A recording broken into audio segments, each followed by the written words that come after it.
حضرت عمر رضی اللہ عنہ کا قصہ۔ حضرت عمر رضی اللہ عنہ جن کے پاک نام پر آج مسلمانوں کو فخر ہے اور جن کے خوش ایمانی سے آج 1300 برس بعد تک کافروں کے دلوں میں جو خوف ہے، اسلام لانے سے قبل مسلمانوں کے مقابلہ اور تکلیف پہنچانے میں بھی ممتاز تھے۔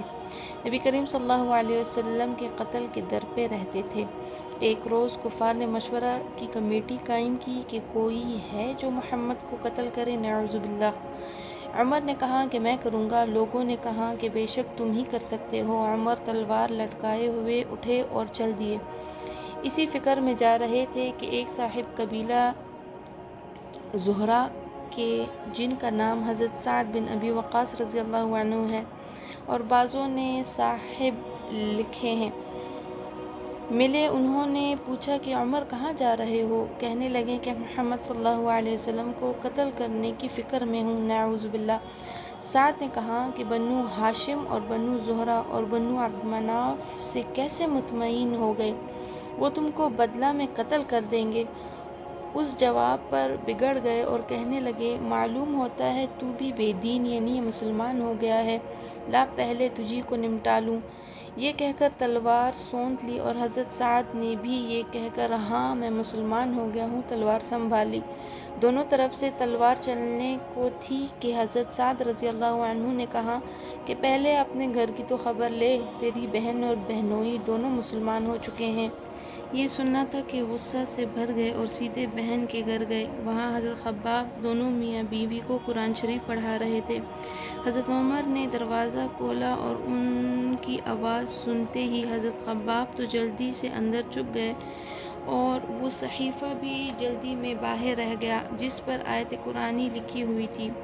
ہمشیرہ نے دروازہ کھولا تو حضرت عمر کے ہاتھ میں کوئی چیز تھی جس کو بہن کے سر پر مارا، جس سے سر سے خون بہنے لگا اور کہا کہ اپنی جان کی دشمن تو بھی بددین ہو گئی ہے۔ اس کے بعد گھر میں آئے اور پوچھا کہ کیا کر رہے تھے، یہ آواز کس کی تھی؟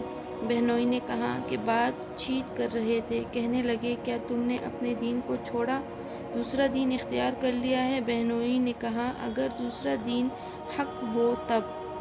یہ سننا تھا تو ان کی داڑھی پکڑ کر کھینچی اور بے تحاشا ٹوٹ پڑے اور زمین پر آ کر خوب مارا۔ بہن نے چھڑانے کی کوشش کی تو ان کے منہ پر ایک تماچا اس زور سے مارا کہ خون نکل آیا۔ یہ بھی آخر عمر ہی کی بہن تھی۔ کہنے لگی کہ عمر ہم کو اس وجہ سے مارا جاتا ہے کہ ہم مسلمان ہو گئے، بے شک ہم مسلمان ہیں، جو تجھ سے ہو سکے تو کر لے۔ اس کے بعد حضرت عمر کی نگاہ اس صحیفے پر پڑی جو جلدی میں باہر رہ گیا تھا۔ غصہ کا جوش بھی تھا، مار پیٹ سے کم ہو گیا تھا۔ بہن کے اس طرح خون سے بھر جانے سے شرم سی بھی آ رہی تھی۔ کہنے لگا اچھا مجھے دکھلاؤ یہ کیا ہے؟ بہن نے کہا کہ تو ناپاک ہے، اس کو ناپاک ہاتھ سے نہیں لگا سکتے۔ ہر چند اصرار کیا مگر وہ بے وضو اور غسل دینے کو تیار نہ ہوئے۔ حضرت عمر نے غسل کیا اور اس کو لے کر پڑھا۔ اس میں سورۃ طٰہٰ لکھی ہوئی تھی اور اس کو پڑھنا شروع کیا اور اننی انا اللہ لا الہ الا انا فاعبدونی واقم الصلاۃ لذکری تک پڑھا تھا کہ حالت ہی بدل گئی۔ کہنے لگے اچھا مجھے بھی محمد صلی اللہ علیہ وسلم کی خدمت میں لے چلو۔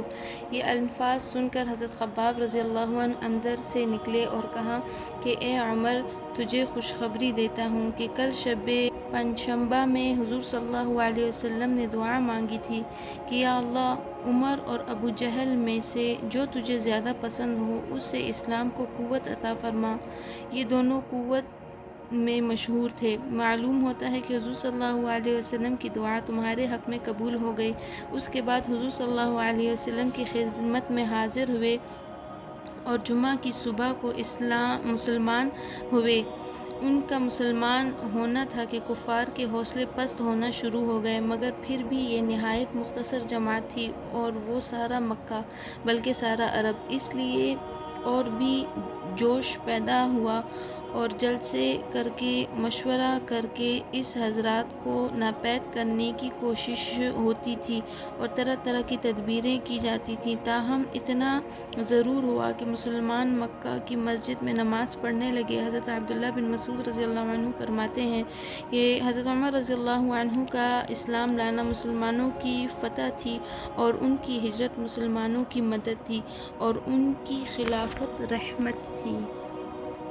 سبحان اللہ۔